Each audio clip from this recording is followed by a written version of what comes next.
Hello जय हिंद aspirants, I hope you all are doing well. तो जैसा कि आप सभी को पता है, डेट्स भी आ चुकी हैं यूपीएसआई 2025 के एग्ज़ाम के लिए। मार्च में इसके एग्ज़ाम्स हैं और उसके लिए हम डिस्कस कर रहे हैं मूल विधि, संविधान और सामान्य ज्ञान के क्वेश्चंस को। आई होप बेहतर तरीके से आप अपनी तैयारी कर रहे हैं। आई नो वीडियोज़ अपलोड होने में थोड़ा लेट हो जाता है क्योंकि मैं किसी और काम में भी थोड़ा व्यस्त हूँ, जिसकी वजह से ये डिले हो जाता है। बट आई विल ट्राई कि मैं रेगुलरली अब से वीडियोज़ अपलोड करता रहूँगा ताकि आपकी तैयारी में कोई बाधा ना हो। प्लस मैं भी प्रयास करता हूँ कि बेहतर तरीके से ये चीज़ें स्मूथली चलती रहें। फिलहाल अभी तक 8 वीडियोज़ मैं डाल चुका हूँ, 8 प्रैक्टिस सेट्स हम लोग डिस्कस कर चुके हैं। टोटल 40 क्वेश्चंस होते हैं और उसमें से कुछ करंट के भी क्वेश्चंस होते हैं। और इस सेट में है, हम बात करेंगे, ये है सेट नंबर 9 और इसमें भी वही सेम फॉर्मेट रहने वाला है। तो हम डिस्कस करेंगे और प्रॉपर नोट्स बनाते रहना, जो भी आपको टफ क्वेश्चंस लगते हैं उनके नोट्स बनाना। प्लस जितने भी क्वेश्चंस सही करते हो उनको कमेंट बॉक्स में ज़रूर लिखना। अगर 25 सही करते हो, 30 सही करते हो, 35 सही करते हो, बस नंबर्स लिख देना कि हाँ मैंने 35 क्वेश्चन सही किए हैं। उससे क्या होगा, आपका एक कॉम्पिटेंस डेवलप होगा। प्लस मैं भी ये जान पाऊंगा कि कितनी बेहतर तरीके से ये चीज़ें काम कर रही हैं और आपका भी एक कॉन्फिडेंस डेवलप होगा। ठीक है। और जो भी क्वेश्चंस वीडियो के दौरान मैं पूछता हूँ उनका आंसर ज़रूर किया करिए। तो अगर चैनल को अभी तक सब्सक्राइब नहीं किया है तो कर लीजिए, आपकी तो हेल्प होती ही है, साथ साथ मैं भी मोटिवेटेड रहता हूँ आपकी हेल्प करने के लिए। सो शुरू करते हैं। सबसे पहला question, who is the chairman of 15 finance commission? 15वें वित्त आयोग के अध्यक्ष कौन है? तो भैया, के सी Niyogi, N K Singh, doctor C Rangarajan या फिर वाई वी रेड्डी। तो फाइनेंस कमीशन, जो कि 15वीं फाइनेंस कमीशन है, उसके चेयरमैन है N K Singh. Option B is the right answer. वर्तमान में जो फाइनेंस कमीशन चल रहा है वो 16वां फाइनेंस कमीशन चल रहा है और उसके चेयरमैन है अरविंद पनगड़िया। ठीक है, इसको नोट कर लेना। अरविंद पनगड़िया साहब 16 फाइनेंस कमीशन के चेयरमैन है। फाइनेंस कमीशन से रिलेटेड कुछ एक्स्ट्रा पॉइंट्स को अपने नोट्स में बना लेना। जैसे संविधान के किस आर्टिकल में आता है? आर्टिकल 280 में आता है फाइनेंस कमीशन। एक चेयरमैन होता है, 4 मेंबर्स होते हैं और इस एक चेयरमैन और 4 मेंबर्स का अपॉइंटमेंट कौन करता है? प्रेसिडेंट करता है। ठीक है, इनकी प्रॉपर नोट्स बना लेना। सो अगला question, who has the authority to reserve certain types of bills passed by the state legislature for the consideration of the president of India? किसके पास ये अधिकार होता है कि जो भी स्टेट लेजिस्लेचर से पास्ड बिल्स होते हैं उनको राष्ट्रपति की सहमति के लिए अपने पास रखता है? ये अधिकार किसके पास होता है? Chief justice of high court, chief minister of the state, advocate general of the state या फिर गवर्नर ऑफ द स्टेट? तो इसका सही आंसर है option D, governor of state. तो जो स्टेट का गवर्नर होता है वो बिल्स को अपने पास रखता है ताकि वो राष्ट्रपति की सहमति के लिए उसको संरक्षित कर सके। तो ये पावर किसके पास होती है? गवर्नर के पास होती है। स्पेसिफिकली ध्यान रखना, हम बात किसकी कर रहे हैं? स्टेट लेजिस्लेचर की बात कर रहे हैं। ठीक है। फिर before 1925 the bona fide purchaser of a legal estate in land without notice was commonly known as. Question अगर नहीं समझ में आया है तो इसको हिंदी में भी पढ़ दे रहा हूं, अगर उसके बाद भी नहीं समझ में आएगा तो मैं उसको एक्सप्लेन करूंगा। 1925 से पहले बिना किसी नोटिस के किसी कानूनी भू संपत्ति के वास्तविक खरीदार को सामान्यतः किसके रूप में जाना जाता था? देखो मैं इसको एक्सप्लेन कर दे रहा हूं। 1925 तक, 1925 में पास हुआ था लॉ ऑफ प्रॉपर्टी एक्ट। उसके पहले तक क्या होता था, क्योंकि 1925 में ब्रिटिश सरकार थी तो जो कानून थे ब्रिटिश सरकार के हिसाब से चलते थे। तो 1925 तक क्या होता था, मान लीजिए एक व्यक्ति है, किसी ने जमीन खरीदी और जमीन उसने प्रॉपर लीगल तरीके से ही खरीदी, लेकिन जमीन में है कुछ लफड़ा। अब ये बात खरीदने वाले को नहीं पता है, तो कल को अगर उस जमीन पे दोबारा कोई लफड़ा होता है, क्योंकि लफड़े वाली जमीन है, खरीद लिया उसको, कल को उस पर कोई केस बनेगा, इशू बनेगा, तो जो सरकार होगी ना वो खरीदने वाले को प्रोटेक्ट करेगी। क्योंकि खरीदने वाले ने तो लीगली तौर पे ही खरीदा ना, उसको तो पता ही नहीं था कि जमीन लफड़े वाली है। तो उसको क्या करेगी, सरकार प्रोटेक्शन देगी। सरकार कहेगी भाई तुमने तो प्रॉपर तरीके से इसको खरीदा है और तुम्हारी गलती नहीं है, तो एक काम करते हैं, तुम्हें हम प्रोटेक्शन देते हैं, तुम इस बात से निश्चिंत रहो, तुम्हारे ऊपर कोई लीगल केस फाइल नहीं किया जाएगा, तुम्हारे ऊपर कोई कानूनी कार्रवाई नहीं की जाएगी। इसी बात को क्या कहा जाता है? Equity's angel, equity's darling, tenant in chief या फिर बोनाफाइड ट्रांसफरी। तो इसको कहते हैं इक्विटीज डार्लिंग, है ना। तो ऐसे व्यक्ति को, जो कि ऐसा खरीदार होता था जिसको नहीं पता होता था कि जमीन प्रॉब्लमेटिक है और वो प्रॉपर लीगल तौर से उस जमीन को खरीद रहा है, तो गवर्नमेंट ऐसे व्यक्ति को प्रोटेक्शन देती थी और ऐसे ही व्यक्ति को इक्विटीज डार्लिंग कहा जाता था। 1925 में फिर आ गया लॉ ऑफ प्रॉपर्टी एक्ट, जिसके बाद ये चीज खारिज कर दी गई, मतलब खत्म कर दी गई। ठीक, so option B is the right answer. I hope ये चीज क्लियर हो गई होगी। Question number next, what is the minimum age required for becoming a candidate in the state assembly election? तो राज्य विधानसभा चुनाव में उम्मीदवार बनने के लिए मिनिमम एज क्या होनी चाहिए? 25 साल, 50 साल, 35 साल या फिर 30 साल? तो ध्यान रखना, लोकसभा और विधानसभा के लिए क्या चीज, लोकसभा और विधानसभा के लिए मिनिमम एज होती है 25 साल, और राज्यसभा और विधान परिषद के लिए मिनिमम एज होती है 30 साल। तो उस हिसाब से चूंकि ये विधानसभा की बात कर रहा है, तो आंसर इज ऑप्शन ए, 25 वर्ष न्यूनतम एज होती है। Next question, which pass connects Sikkim with China's Tibet autonomous region? चूंकि इस पे चाइना का कब्जा है और इस वजह से इसको चाइना का तिब्बत ऑटोनमस रीजन कहा जाता है। तिब्बत एक अलग नेशन है, बट चाइना उस पर कब्जा करके बैठा हुआ है, दैट इज अनदर इशू, उस पर अभी हम बात नहीं करेंगे। फिलहाल क्वेश्चन पे आते हैं। तो ऐसा कौन सा पास है जो कि सिक्किम को तिब्बत से कनेक्ट करता है? ऑप्शन है नाथुला, अगिल पास, चांगला या फिर जोजिला। तो सही उत्तर है ऑप्शन ए, नाथुला। कुछ और पासेस के बारे में बात कर लेते हैं, जैसे अघिल पास जो है वो आपको कहाँ पे मिलेगा पता है? लद्दाख में। अघिल मिलेगा आपको लद्दाख में, चांगला भी लद्दाख में मिलेगा, जोजिला जम्मू एंड कश्मीर मिलेगा। तो इसकी भी एक प्रॉपर से नोट्स बना लेना, ठीक है? कई बार ये सेपरेट क्वेश्चन भी पूछ सकता है। मान लो पूछ लिया जोजिला दर्रा कहाँ पे है, तो आप प्रॉपरली उसको टिक कर सकते हो ना, भैया ये JNK में है, ठीक है? अच्छा, सिक्किम में और कौन कौन से पासेस हैं? नाथुला तो हमने देख ही लिया, एक जेलेपला करके है, ठीक है? ला का मतलब ही होता है दर्रा, जेलेपला है। फिर डोंकिया पास, ठीक है? DONKIA, डोंकिया, ये भी आपको सिक्किम में ही मिलेगा। ठीक, next question is which among the following taxes is termed as the destination based tax? कौन से टैक्स को डेस्टिनेशन बेस्ड टैक्स कहा जाता है या फिर गंतव्य आधारित कर कहा जाता है? Sales tax, corporate tax, goods and services tax या फिर एक्साइज ड्यूटी? तो पहली बात तो ये पता होना चाहिए कि डेस्टिनेशन बेस्ड टैक्स क्या होता है। मान लो पंजाब में कोई शर्ट बनी, वो आकर के बिक रही है दिल्ली में, तो उस शर्ट पे को जो टैक्स लगेगा ना, वो दिल्ली में लगेगा। यानी कि वो यहाँ से निकल करके दिल्ली अपने डेस्टिनेशन पहुंच रही है शर्ट, और उस शर्ट पे जो टैक्स लगा, उसी को दिल्ली में जो टैक्स लगा उसी को डेस्टिनेशन बेस्ड टैक्स कहा जाता है ना? कि एक जगह से निकल करके अपने डेस्टिनेशन पे पहुंची और उस डेस्टिनेशन पे उस पे टैक्स लगा, इसी को डेस्टिनेशन बेस्ड टैक्स कहा जाता है। और ये टैक्स कौन सा है पता है? GST। Option C is the right answer. Goods and services tax को डेस्टिनेशन बेस्ड टैक्स कहा जाता है। ठीक, with regard to income tax 1961 DTAA stands for? तो इनकम टैक्स 1961 के अंतर्गत एक टर्म है DTAA, इसका मतलब क्या है? तो पहली बात तो इसका फुल फॉर्म है डबल टैक्सेशन अवॉइडेंस एग्रीमेंट। तो option D is the right answer, double taxation avoidance agreement. अच्छा, इसका मतलब क्या है? तो ये दो देशों के बीच में एक डील होती है। क्या डील होती है? कि भैया अगर कोई व्यक्ति है, एक कोई व्यक्ति है या कोई बिजनेस है, उस पे वो कोई एक इनकम जनरेट कर रहा है, तो ये दोनों देश डील करेंगे कि भैया हम ये चीज श्योर करेंगे कि उस पर्टिकुलर बिजनेस को या उस पर्टिकुलर आदमी को सेम इनकम के लिए डबल टैक्स ना देना पड़े। पता चला कि इंडिया में तो उसके लिए टैक्स दे ही रहा है अपनी इनकम के लिए, और मान लो वो यूएसए जा रहा है, यूएसए में भी सेम टैक्स दे रहा है सेम ही चीज के लिए। तो इससे क्या होगा कि जो बिजनेस होगा ना, उसमें मोटिवेशन कम आएगा। बिजनेस उस पर्टिकुलर देश से बिजनेस करने में आदमी कतराएगा। तो फिर एक जो रिलेशनशिप है, ट्रेड ट्रेड रिलेशनशिप जो है, वो डिस्टर्ब्ड होगी।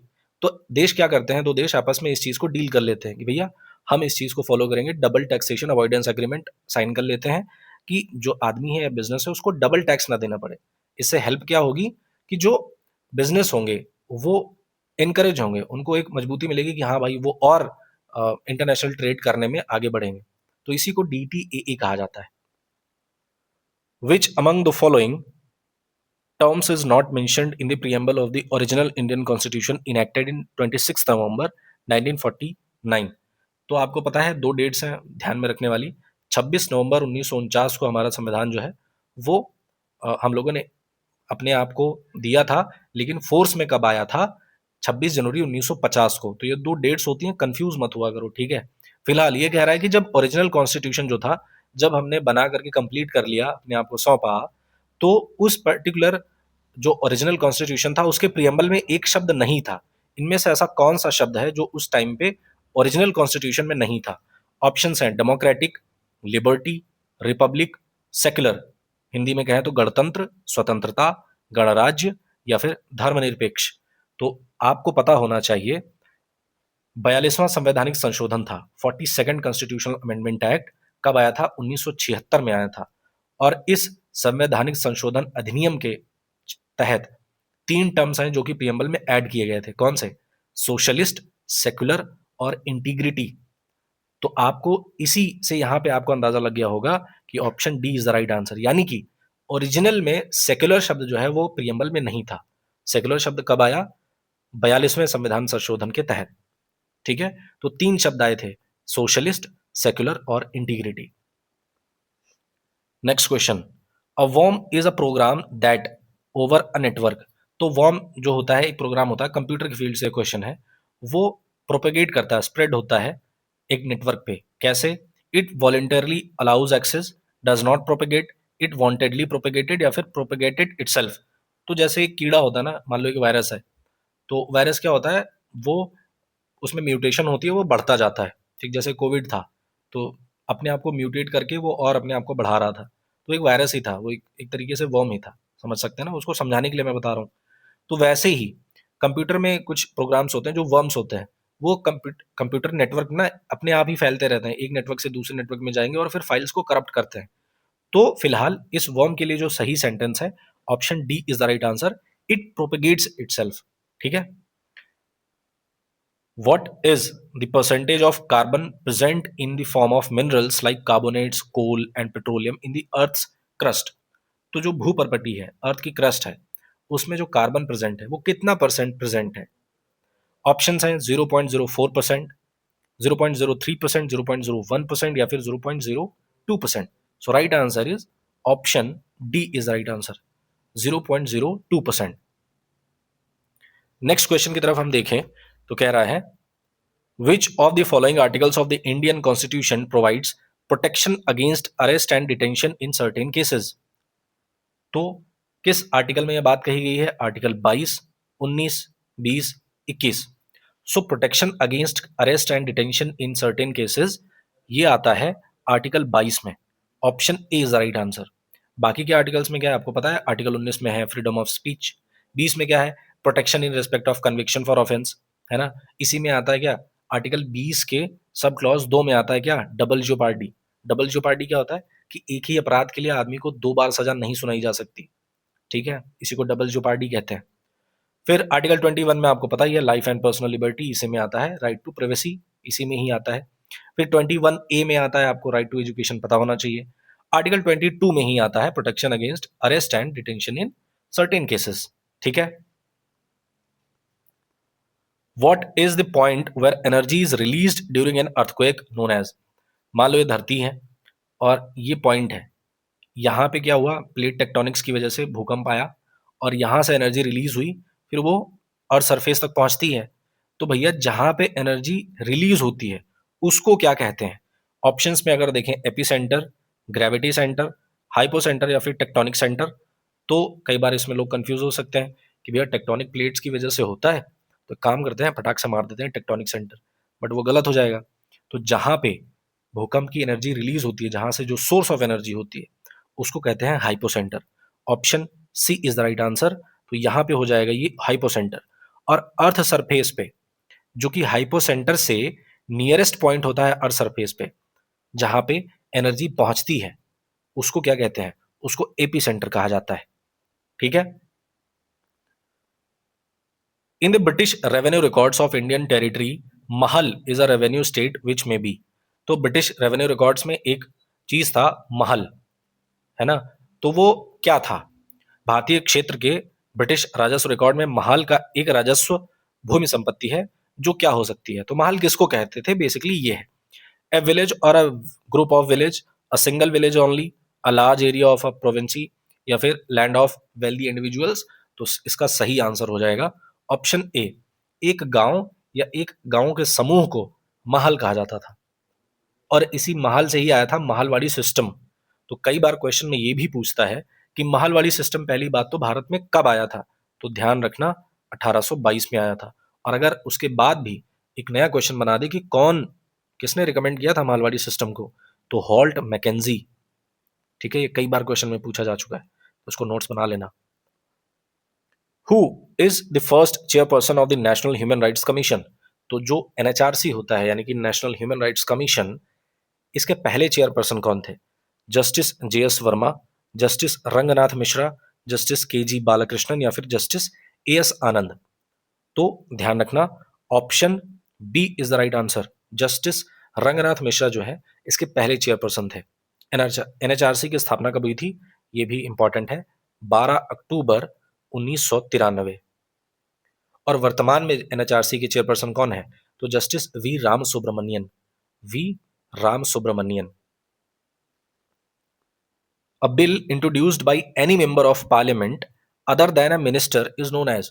देखो, जो बिल इंट्रोड्यूस होता है, मेंबर ऑफ पार्लियामेंट में जो मिनिस्टर होते हैं, ठीक है, जिसकी सरकार होती है, वो मिनिस्टर इंट्रोड्यूस करते हैं, तो भैया वो तो नॉर्मल बिल हो गया। लेकिन कई बार क्या होता है, कुछ ऐसे बिल भी होते हैं जो कि मेंबर ऑफ पार्लियामेंट होता है और मिनिस्टर नहीं होता, फिर भी वो बिल इंट्रोड्यूस करता है सदन में।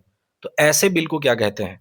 Public bill, private bill, money bill या फिर ट्रेजरी बिल? तो ध्यान रखना, right answer is option B. ऐसे बिल्स को प्राइवेट बिल कहा जाता है या फिर उसको प्राइवेट मेंबर्स बिल भी कहा जाता है।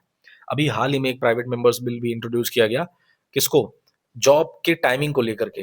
जैसे क्या होता है, जनरली क्या होते हैं आजकल कि जॉब का टाइमिंग है सुबह 8 से 5 मान लो, ठीक है, 9 to 5 है, 8 to 6 है, ऐसे करके है। तो उस जॉब के टाइम के दौरान तो जो बॉस होगा, वो जो मैनेजर होगा, वो तो फॉलोअप तो लेगा ही, लेकिन पता चला कि 5 बजे अपनी ड्यूटी खत्म करने के बाद आदमी अपने घर आया, उसके बाद में भी रात को 8 बजे मैनेजर फ़ोन करके बोल रहा है कि हाँ भाई, रिपोर्ट तैयार करो, रिपोर्ट मेरे को भेजो। ऑफ़िस के काम से ही फिर उसको इन्वॉल्व करते हैं। तो इसी चीज़ को ख़त्म करने के लिए एक प्राइवेट मेंबर्स बिल आया है, सदन में इंट्रोड्यूस किया गया है कि भैया इसको ख़त्म किया जाए, क्योंकि राइट टू प्राइवेसी है। आदमी 24 घंटे किसी कंपनी के लिए काम नहीं कर सकता ना, उसकी अपनी पर्सनल लाइफ़ है, वो अपनी पर्सनल लाइफ़ को भी ध्यान में रखेगा। ऐसा तो है नहीं कि आपने 8 से 5 कंपनी को दिया और उसके बाद भी समय आप एम्प्लॉई से अपनी कंपनी के लिए छीन ले रहे हो। तो इसी को इंट्रोड्यूस किया गया। हालाँकि इस पे क्या आगे चर्चा होगी, क्या चीज़ें होंगी, वो अलग का मैटर है। फिलहाल यहाँ पे प्राइवेट मेंबर्स बिल की बात हुई तो मैंने इस चीज़ को बता दिया। फ़ॉलो-अप अगर आपको चाहिए होगा तो आप जो पार्लियामेंट्री प्रोसीजर्स होते हैं, जो अभी वर्तमान में बहस वगैरह चलती है, उस पे आप जाकर के फ़ॉलो-अप ले सकते हैं। फिलहाल के लिए इस क्वेश्चन के लिए राइट आंसर है ऑप्शन बी। नेक्स्ट क्वेश्चन है, who among the following has the power to remove the state chief information commissioner? तो स्टेट के चीफ इन्फॉर्मेशन कमिश्नर को रिमूव करने की ताकत किसके पास होती है? Chief minister of state, governor of state, union minister of electronics and information technology या फिर प्रेसिडेंट ऑफ इंडिया के पास ये पावर होती है? तो स्टेट का मामला है, चीफ इन्फॉर्मेशन कमिश्नर को रिमूव करने की पावर होती है गवर्नर के पास में। So option B is the right answer. वर्तमान में अगर हम बात करें उत्तर प्रदेश के जो स्टेट चीफ इन्फॉर्मेशन कमिश्नर है, वो कौन है? अगर पूछे तो ध्यान रखना, राजकुमार विश्वकर्मा है। ठीक है, Rajkumar Vishwakarma. So what led to wildlife protection amendment bill 2013? ऐसी कौन सी चीज थी जिसके बाद में wildlife protection amendment bill 2013 का आया? ऑप्शंस हैं Paris agreement, UNCCPR, UNF triple C या फिर साइट्स। तो ध्यान रखना, right answer is option D, CITES. CITES का फुल फॉर्म मैं बोल दे रहा हूँ, नोट कर लेना। वो ये है कि convention on international trade in endangered species of wild fauna and flora. क्या है साइट्स का फुल फॉर्म? अगेन मैं बोल दे रहा हूं, उसको नोट कर लो। Convention on international trade in endangered species of wild fauna and flora. ठीक है, ये है साइट्स का फुल फॉर्म। ठीक है, फिलहाल ये इंप्लीमेंट हुआ था 1975 में। कब? 1975 में इंप्लीमेंट हुआ था। फिर इसी के बेस पे आया क्या? Wild life protection amendment bill 2013। ठीक है, United Provinces revenue officers regulation was passed in which of the following years?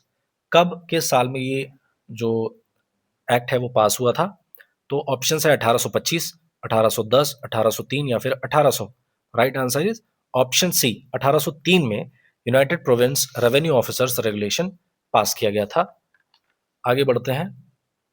Which among the following is a right guaranteed by article 26 of the Indian constitution. आपको पता है article 12 से 35 में आते हैं हमारे फंडामेंटल राइट्स, और उसी में आर्टिकल 26 आएगा, तो वो पूछ रहा है आर्टिकल 26 में क्या है। तो आर्टिकल 26 में आता है freedom to manage religious affairs, right to profess one's religion, ये आएगा नहीं 26 में। Right to freedom of conscience भी नहीं है। Right to establish and maintain institutions for religious and charitable purpose, बिल्कुल option C is the right answer. Right to practice any religion इसमें नहीं आएगा। So option C is the right answer, यानी कि धार्मिक और धर्मार्थ उद्देश्यों के लिए संस्थानों की स्थापना और रख रखाव करने का अधिकार, ये बेसिकली वही है freedom to manage religious affairs. ठीक है।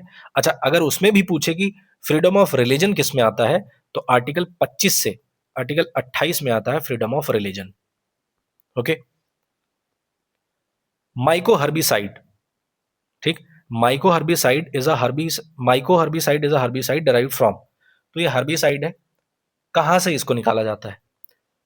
वायरस, एल्गी, फंगस या फिर बैक्टीरिया। बेसिकली कह रहा है माइको हर्बिसाइड किससे बनता है। ठीक है। और हर्बिसाइड है, हर्ब लगा हुआ है, तो ये पौधों से संबंधित है, यानी कि ये पौधनाशक। तो ये किस चीज से बनता है? ध्यान रखना, माइको शब्द का ही मतलब होता है फंगस। ठीक। तो माइको हर्बिसाइड यानी कि वो जो भी बनेगा कहां से बनेगा? फंगस से बनेगा। So option C is the right answer, fungus यानी कि कवक। अगला प्रश्न कह रहा है according to article 45 of the constitution of India, early childhood care and education is due for all children until they complete the age of, यानी कि भारत के संविधान के अनुच्छेद 45 के अनुसार जो अर्ली चाइल्डहुड केयर और एजुकेशन है वो सभी बच्चों को दी जानी चाहिए जब तक वो कौन सी आयु कंप्लीट ना कर ले, यानी किस एज तक उनको ये चीज प्रोवाइड की जानी चाहिए। ठीक है। ऑप्शंस 7 साल, 14 साल, 6 साल या फिर 5 साल। ध्यान रखना, अर्ली चाइल्डहुड केयर और एजुकेशन। ठीक। सो ये आएगा option C is the right answer. 6 साल के बच्चों को, यानी 6 साल तक ये रिस्पॉन्सिबिलिटी है, ठीक है, कि बच्चों को ये दी जाए अर्ली चाइल्डहुड केयर और एजुकेशन। इसी में आता है आंगनबाड़ी वगैरह सारी चीजें। ठीक है। और ये आर्टिकल 45 किस में आता है? डीपीएसपी में आता है, ध्यान रखना। ठीक है। डीपीएसपी किस आर्टिकल? आर्टिकल 36 से आर्टिकल 51 तक, directive principles of state policy. In cloud computing what does IaaS stands for, यानी कि क्लाउड कंप्यूटिंग में IaaS क्या होता है?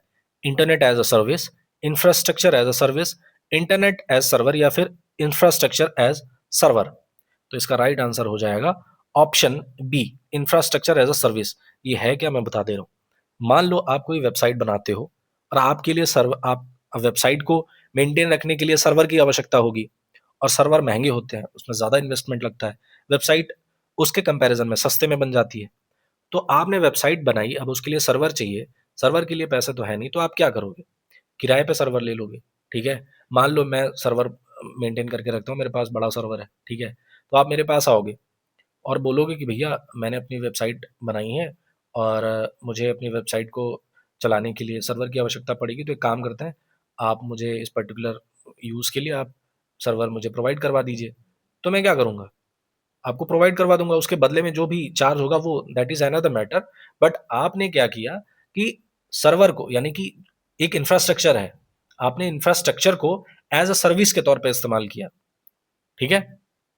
उसी को कहा जाता है IaaS, infrastructure as a service. ठीक है। Option B is the right answer. In which among the following subjects parliament has exclusive power to make laws as per Indian constitution, इनमें से कौन सा ऐसा सब्जेक्ट है जिसके लिए पार्लियामेंट के पास एक्सक्लूसिव पावर है कानून बनाने की? तो आपको पता है 7 शेड्यूल में 3 लिस्ट्स आती हैं, यूनियन लिस्ट, स्टेट लिस्ट और कॉन्करेंट लिस्ट। तो अब यही पूछ रहा है कि भैया देखो एक चीज, अच्छा हाँ ये भी ध्यान रखना कि देखो कुछ मैटर्स हैं जो यूनियन लिस्ट में आते हैं, कुछ मैटर्स हैं स्टेट लिस्ट में आते हैं और कुछ मैटर्स कॉन्क्रीट लिस्ट में आते हैं। बट कुछ ऐसे मैटर्स भी हैं जिन पे ना तो कानून स्टेट बनाता है ना सेंटर बनाती है, मतलब वो किसी लिस्ट में नहीं आते। बेसिकली बात ये है, ऐसा नहीं कि सेंटर कानून नहीं बनाती, बेसिकली ये है कि उन तीनों लिस्ट में नहीं आते हैं, कुछ ऐसे सब्जेक्ट हैं। तो ऐसे सब्जेक्ट्स जो कि तीनों लिस्ट में नहीं आते हैं, ऐसे सब्जेक्ट्स को रेसिड्यूरी सब्जेक्ट्स कहा जाता है। ठीक है। और रेसिडरी सब्जेक्ट्स पे कानून बनाने का अधिकार पार्लियामेंट के पास होता है। और यही बात किस आर्टिकल में कही गई है? 248, यानी कि रेसिडरी सब्जेक्ट्स के ऊपर कानून बनाने का अधिकार पार्लियामेंट के पास है। This is mentioned in article 248 of the Indian constitution.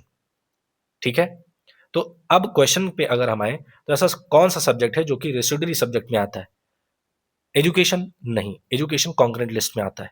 ठीक है, पुलिस, पुलिस स्टेट का मैटर है, स्टेट सब्जेक्ट में आता है। एग्रीकल्चर, एग्रीकल्चर स्टेट का सब्जेक्ट है। ठीक है, पुलिस, एग्रीकल्चर एंड इरिगेशन, ये सारी चीजें स्टेट का मैटर है, तो पुलिस और एग्रीकल्चर स्टेट का मैटर है। एजुकेशन कॉन्करेंट लिस्ट में आता है, यानी कि सेंटर और स्टेट दोनों कानून बना सकते हैं। बैंकिंग ऐसा सेक्टर है जिसपे पार्लियामेंट कानून बनाता है। ठीक है, ये तीनों लिस्ट में नहीं आता, इसलिए option C is the right answer. According to the new traffic rules under the motor vehicles amendment act 2019, driving without licence attracts, कितने रुपए का फाइन लगता है अगर आप बिना लाइसेंस के ड्राइविंग करते हैं तो? ऑप्शंस है 1000, 500, 5000 या फिर 1500। तो ध्यान रखना भैया, लंबा खर्चा होता है अगर आप बिना लाइसेंस के गाड़ी चला रहे हैं। Option C is the right answer, 5000। ठीक है, तो आपसे रिक्वेस्ट है, गाड़ी जब भी चलाएं, टू व्हीलर चला रहे हैं तो हेलमेट का इस्तेमाल करें, फोर व्हीलर चला रहे हैं तो सीट बेल्ट लगाएं, और दोनों में अगर कोई भी चला रहे हैं, जब भी चला रहे हैं गाड़ी, तो लाइसेंस जरूर रखें। ठीक है, without licence you should not drive any vehicle. Which one of the following articles of the Indian Constitution provides bar to interference by courts in electoral matters? यानी कि एक पर्टिकुलर आर्टिकल में ये कहा गया है कि जो कोर्ट्स हैं वो इलेक्टोरल मैटर्स में इंटरफेयर नहीं कर सकती। ऐसा किस आर्टिकल में कहा गया है? आर्टिकल 227, 329, 325, 324। तो article 329 is the right answer. इतना सिंपली याद रख लो, बहुत ज्यादा इसके लिए इंपॉर्टेंट कुछ ज्यादा चीजें नहीं है। ठीक है, choose the correct relationship between the following two statements. PIL expands locus standi rule. In PIL, epistolary jurisdiction is, ये in नहीं है, is है, institutionalized by the court। अब पहली बात तो इन दोनों सेंटेंसेस को मैं समझा देता हूं कि है क्या। देखो, PIL बेसिकली आपको पता है कि पब्लिक इंटरेस्ट लिटिगेशन। तो क्या होता है कि मान लो कि PIL, अगर आप कोई व्यक्ति है, किसी को कोई समस्या होती है, तो डायरेक्टली कोर्ट को विजिट कर सकता है कि भैया मेरे फंडामेंटल राइट्स का हनन हुआ है, तो आप एक काम करो, इसको सॉल्व करो। ठीक है, अब इसमें कह रहा है कि PIL expands locus standi rule. अब ये क्या है? तो जनरली PIL में क्या होता था कि जो अभी भी जनरली यही होता है ना, कि क्या होता है कि जो अफेक्टेड पर्सन होता है, मान लो किसी व्यक्ति का कुछ किसी व्यक्ति के साथ कोई अपराध हुआ, तो वो क्या करेगा? डायरेक्टली कोर्ट को जाएगा, है ना। जो अफेक्टेड व्यक्ति है वही कोर्ट में पहुंचता है, और वो नॉर्मल प्रक्रिया है। लेकिन कई बार क्या होता है, कुछ ऐसे लोग होते हैं जिनको इन सारी चीज़ों के बारे में पता ही नहीं है। उनको यही नहीं पता कि प्रोसेस क्या होती है कोर्ट में प्रोसीड करने की। अगर तुम्हारे अधिकारों का हनन हुआ है तो उनको यही नहीं पता कि कैसे अपने अधिकारों को लेना है, कैसे कोर्ट की क्या प्रक्रिया होती है, कैसे केस फाइल करना होता है। ऐसा उन लोगों को, बहुत सारे लोग हैं ऐसे भारत में जिनको नहीं पता है। तो ऐसे केस में क्या होता है कि उनके लिए कोई और आवाज उठाता है, कोई और लड़ाई लड़ता है उनके लिए। इसी को कहते हैं PIL। तो अगर, यानी कि इसी को कहते हैं पब्लिक, PIL को लोकस स्टैंडी रूल कहा जाता है। यानी कि अब इसको लोकस स्टैंडी का मतलब ऐसा समझ लेना कि जो डायरेक्टली अफेक्टेड व्यक्ति है वो डायरेक्टली नहीं जा रहा है कोर्ट में, उसके बदले कोई और जा रहा है कोर्ट में, उसी को कहते हैं लोकस स्टैंडी रूल। तो पहले ऐसा नहीं था, धीरे धीरे ये चीजें एक्सपैंड होती गई कि भैया जो डायरेक्टली अफेक्टेड है, अगर वो नहीं समझ में आ रहा है, वो इतना कैपेबल नहीं है, तो उसके बदले कोई और भी है जो डायरेक्टली कोर्ट को विजिट कर ले कि भैया इनके अधिकारों का हनन हो रहा है, कोर्ट साहब आप इनको न्याय दिलाओ। इसी को कहते हैं कि PIL जो है वो लोकस स्टैंडी रूल को भी एक्सपैंड करता है। तो उस हिसाब से option A is the right answer, यानी कि स्टेटमेंट ए सही है। ठीक है, अब दूसरा क्या है कि इन PIL epistolary jurisdiction in institutionalised by court is है। ये बार बार मैं इसको इन पढ़ दे रहा हूँ, इज है। एपिस्टोलरी ज्यूरिसडिक्शन क्या है? पहले क्या होता था कि प्रॉपर एक फॉर्मेट बने, फिर उसके बाद में जाए PIL फाइल करें। लेकिन धीरे धीरे क्या हुआ कि किसी लेटर, अगर किसी व्यक्ति को कोई समस्या है तो वो PIL किसी लेटर के माध्यम से भी फाइल कर सकता है, कोई अखबार की नोटिस है उसके थ्रू भी वो करवा सकता है। तो ऐसा जरूरी नहीं है, ये बहुत आसान, इसको बहुत आसान इसलिए बनाया गया ताकि जो व्यक्ति, ऐसे लोग हैं जो जिनके पास बहुत ज्यादा पैसा नहीं है, कानूनी लड़ाई लड़ने का उनको तरकीब नहीं मालूम है, पैसे नहीं है वकील हायर करने को, तो उनके लिए आसानी हो जाए, वो एक नॉर्मल लेटर भी लिख करके सुप्रीम कोर्ट में दे दें तो उसकी सुनवाई की जाएगी। उसी को एपिस्टोलरी ज्यूरिसडिक्शन कहा जाता है कि एक लेटर भी लिख करके अगर अफेक्टेड पार्टी ने दे दिया तो उसको सुना जाएगा। ठीक है, उसी को कहा जाता है एपिस्टोलरी ज्यूरिसडिक्शन, वो कोर्ट का। सो ये जो दूसरा सेंटेंस है ये भी सही है। तो उस हिसाब से कौन सा ऑप्शन सही है? Option A is the right answer. A and B are correct, यानी कि जो पीआईएल है वो लोकस स्टैंडी रूल को एक्सपेंड करता है, यानी कि अफेक्टेड पार्टी के बदले में कोई और भी जा करके दलील दे सकता है कि हाँ इनके साथ ये इनके अधिकारों का हनन हुआ है, तो कोर्ट प्लीज आप इनकी मदद करें, आप इनको न्याय दिलाएं। तो इसी को पीआईएल एक्सपेंड, एक्चुअली में PIL expands locus standi rule, इसको लोकस स्टैंडी रूल कहा जाता है। और दूसरा कि पीआईएल एपिस्टोलरी ज्यूरिसडिक्शन को इंस्टीट्यूशनलाइज किया गया कोर्ट के द्वारा, तो हाँ बिल्कुल लेटर के माध्यम से, न्यूज़पेपर के माध्यम से अपनी बात को रखा जा सकता है सुप्रीम कोर्ट में। इसी को भी कहा जाता है एपिस्टोलरी ज्यूरिसडिक्शन ऑफ कोर्ट। तो दूसरा भी सेंटेंस सही है और उस मुताबिक option A is the right answer. I know कि ये क्वेश्चन एक्सप्लेन करने में थोड़ा सा लंबा समय लग गया, बट मैं चाहता हूं कि प्रॉपर तरीके से आपको ये समझ में आ जाए। अब भविष्य में मुझे लगता है शायद अब फ्यूचर में कभी भी ये क्वेश्चन आएगा तो आप एटलीस्ट इस क्वेश्चन को तो गलत नहीं ही करोगे। और जब भी अगर ये सेंटेंसेस दिखेंगे आपको कि epistolary jurisdiction, locus standi rule of PIL, तो ये आपको समझ में आ जाएगा। As per the census 2011, which union territory has the lowest population density in India? भैया सेंसस 2011 के अनुसार किस यूटी का लोएस्ट पॉपुलेशन डेंसिटी है भारत में? ऑप्शन है अंडमान एंड निकोबार आइलैंड्स, पुडुचेरी, लक्षद्वीप या फिर Chandigarh. So right answer is option A. ठीक, सबसे कम पॉपुलेशन डेंसिटी अंडमान और निकोबार में है, सबसे ज्यादा किस यूटी में है? तो दिल्ली में है। ठीक है, तो आपको यूटी के मामले में तो पता चल गया, lowest population density Andaman and Nicobar, highest population density Delhi. अब स्टेट की बात करें तो लोएस्ट पॉपुलेशन डेंसिटी आपको अरुणाचल प्रदेश में मिलेगा और हाईएस्ट पॉपुलेशन डेंसिटी मिलेगा बिहार में। ठीक, in which year Indian forest service was established as the third all India service? तो आपको पता होना चाहिए 3 ऑल इंडिया सर्विसेज है, कौन कौन से? आईएएस, आईपीएस और आईएफएस। तो इंडियन फॉरेस्ट सर्विस यानी कि आईएफएस कब ऑल इंडिया सर्विस बनाया गया? पहले 2 ही थे, फिर आईएफएस को भी तीसरा बना दिया गया। तो ऑप्शंस 1986, 56, 66 या फिर 76। Right answer is option C, 1966 में आईएफएस को ऑल इंडिया सर्विस में रखा गया। ऑल इंडिया सर्विसेज के साथ आर्टिकल में आती हैं, तो पूछा जाए तो ध्यान रखना आर्टिकल 312 में। Who among the following are intended beneficiaries of the National Deworming Initiative?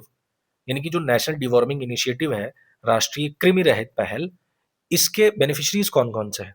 मतलब कौन है जो इसके अंतर्गत लाभान्वित होते हैं?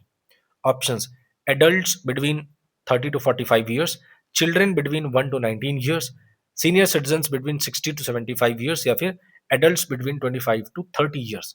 Right answer is option B.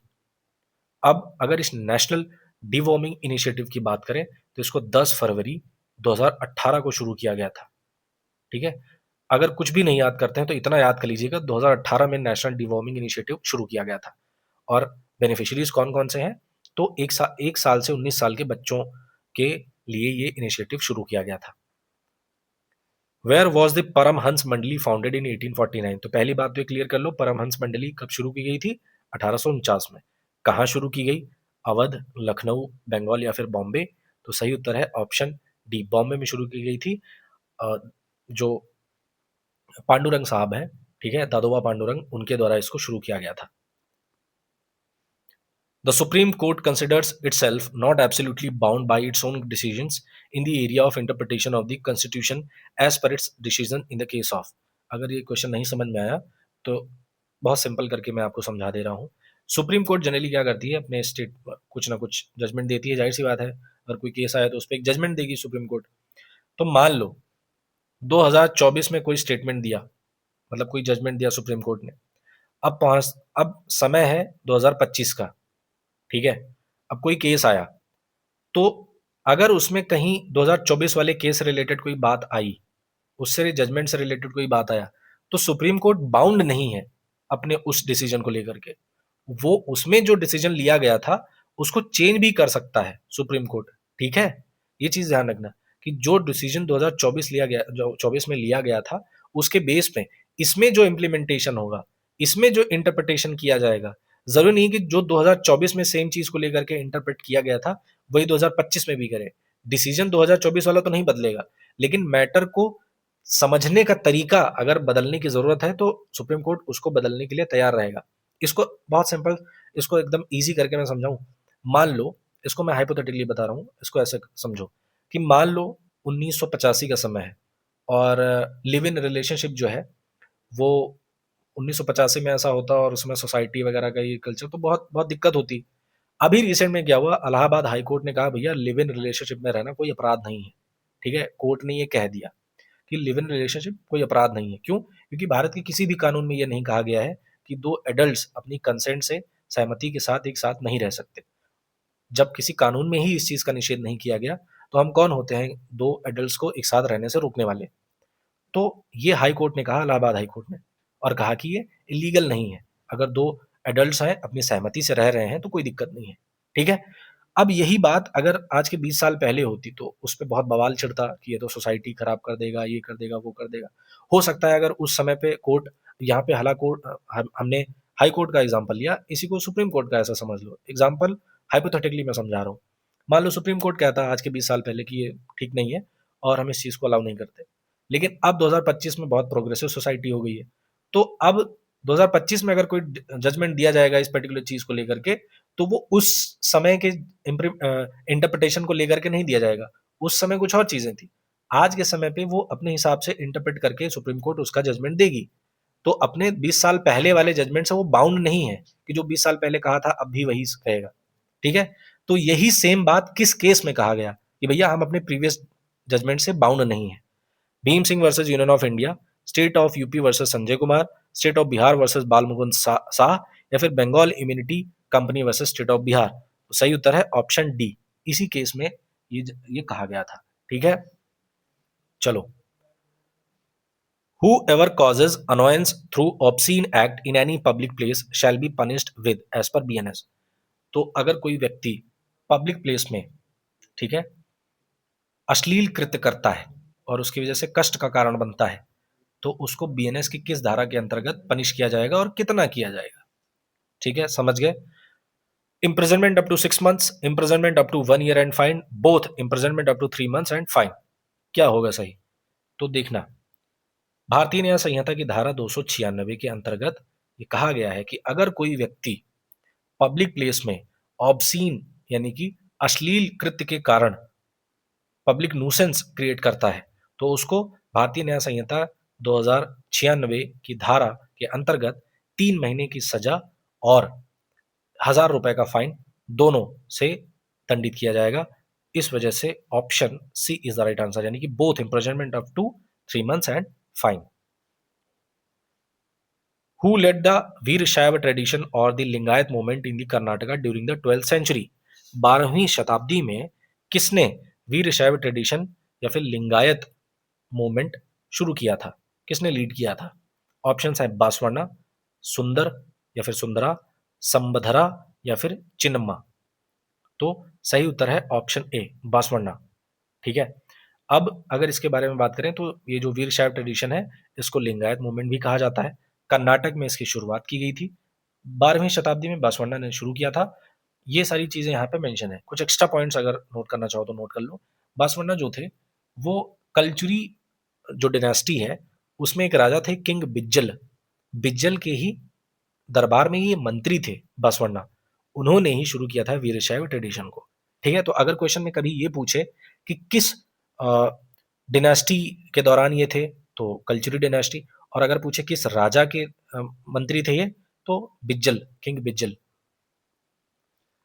The fundamental duties are inserted into Indian Constitution as part of the following constitutional amendment acts। यानी कि फंडामेंटल ड्यूटीज को किस संवैधानिक संशोधन के जरिए कॉन्स्टिट्यूशन में डाला गया था? तो भैया ध्यान रखना, 42वां संशोधन, वही संशोधन जिसके तहत प्रियम्बल में सोशलिस्ट, सेकुलर और इंटीग्रिटी शब्द डाले गए थे, उसी संशोधन 42वां 1976 के तहत फंडामेंटल ड्यूटीज को भी ऐड किया गया था। स्वर्ण सिंह कमेटी थी जिसकी रिकमेंडेशन से इन ड्यूटीज को ऐड किया गया था, और उसी के तहत क्या पार्ट 4A और आर्टिकल 51A ये ऐड किया गया था। आर्टिकल 51 में ही फंडामेंटल ड्यूटीज आती हैं। तो उस हिसाब से option D is the right answer, यानी कि 42वें संवैधानिक संशोधन के जरिए इसको ऐड किया गया था। अच्छा, जब ऐड किया गया था तो सिर्फ 10 फंडामेंटल ड्यूटीज थी। 11वीं कब ऐड हुई? तो संविधान का संशोधन था 86वां, कब? 2002 में। ठीक है, उसी में 11वां फंडामेंटल ड्यूटी ऐड किया गया। ठीक। Who is considered as the father of modern Hindi literature? तो आधुनिक हिंदी साहित्य का जनक किसे माना जाता है? भारतेंदु हरिश्चंद्र, हरिवंश राय बच्चन, सूरदास या फिर मिर्जा गालिब? सही उत्तर है ऑप्शन ए, भारतेंदु हरिश्चंद्र। और भारतेंदु हरिश्चंद्र की कुछ कृतियां हैं, रचनाएं हैं, उनको नोट कर लेना, जैसे भारत दुर्दशा, अंधेर नगरी, तीन प्रश्न, दुर्लभ बंधु। ये चारों पॉइंट्स नोट कर लेना। ये किसकी रचनाएं हैं? भारतेंदु हरिश्चंद्र की। दोबारा मैं रिपीट कर दूं, भारत दुर्दशा, अंधेर नगरी, तीन प्रश्न और दुर्लभ बंधु। ठीक है, अब कुछ करंट अफेयर के क्वेश्चंस देख लेते हैं। Recently the name of fort William in Kolkata has changed with its reference consider the following statements. तो हाल ही में कोलकाता में फोर्ट विलियम है, उसका नाम बदला गया, और उसी से संबंधित यहाँ पे सेंटेंसेस है कि पहला कि it has been renamed as Vijaydurg, यानी इसका नाम विजयदुर्ग रखा गया। दूसरा है it was named after king William of England. ठीक है, तो भैया इसका नाम विजयदुर्ग रखा गया, बिल्कुल सही है। दूसरा जो सेंटेंस कह रहा है कि इसको विलियम प्रथम जो इंग्लैंड के थे उनके नाम पे रखा गया, यानी कि इनके नाम पे रखा गया था फोर्ट विलियम, तो ऐसा नहीं है, गलत है। विलियम प्रथम नहीं, विलियम थर्ड था। ठीक है, इंग्लैंड का राजा विलियम, इसको William of the orange I think भी कहते हैं। फिलहाल विलियम थर्ड याद रखना, जिसके नाम पे फोर्ट विलियम रखा गया था। तो उस हिसाब से ऑप्शन ये जो सेकंड सेंटेंस है वो ठीक नहीं है, गलत है। तो अगर ऑप्शन में देखें कौन सा सही है, कौन सा कोड सही है इसमें, option A is the right answer, यानी कि 1 सही है। ठीक।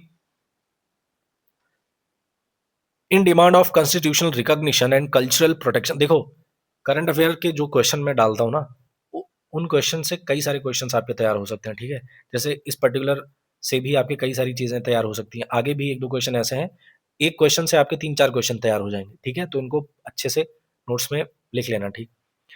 In demand of constitutional recognition and cultural protection over 25,000 members of the Kodava community completed an 82 kilometre pad yatra. Kodava community belongs to which of the following state of India?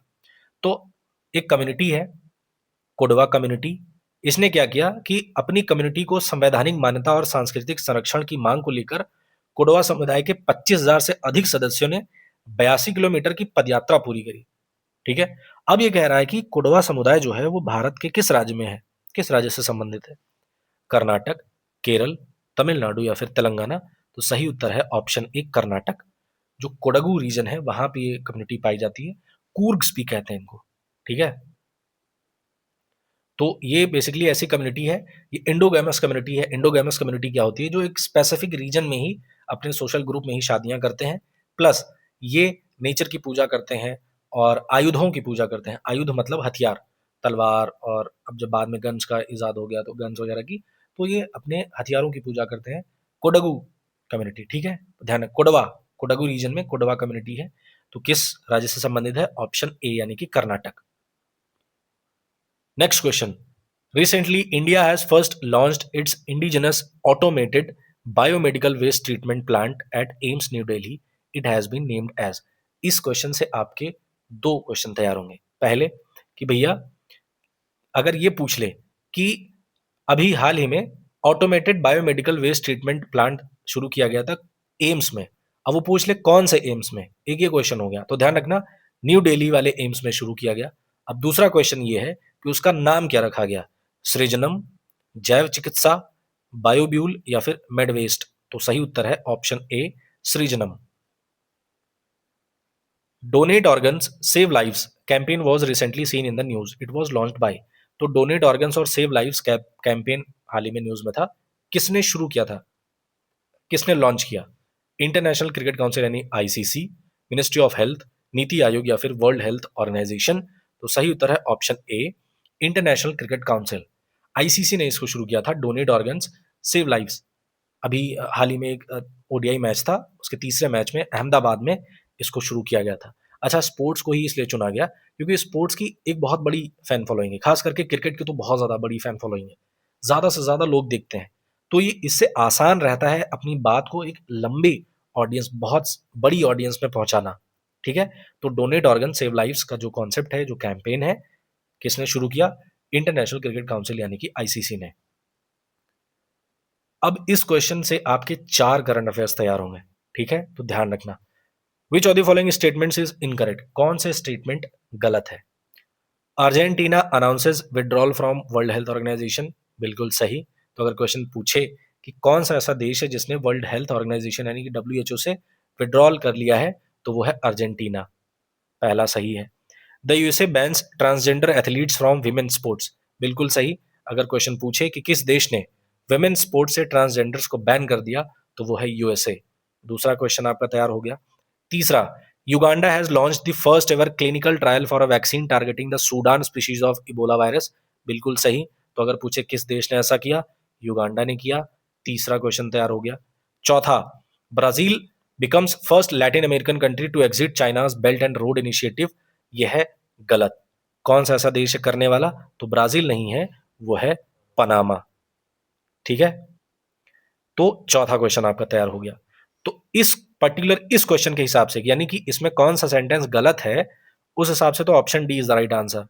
ठीक है, अब extra question क्या तैयार हो गए आपके? ये तीनों, पहला, दूसरा, तीसरा और चौथा, ये भी तैयार हो गया कि ऐसा करने वाला ब्राजील नहीं है, पनामा है।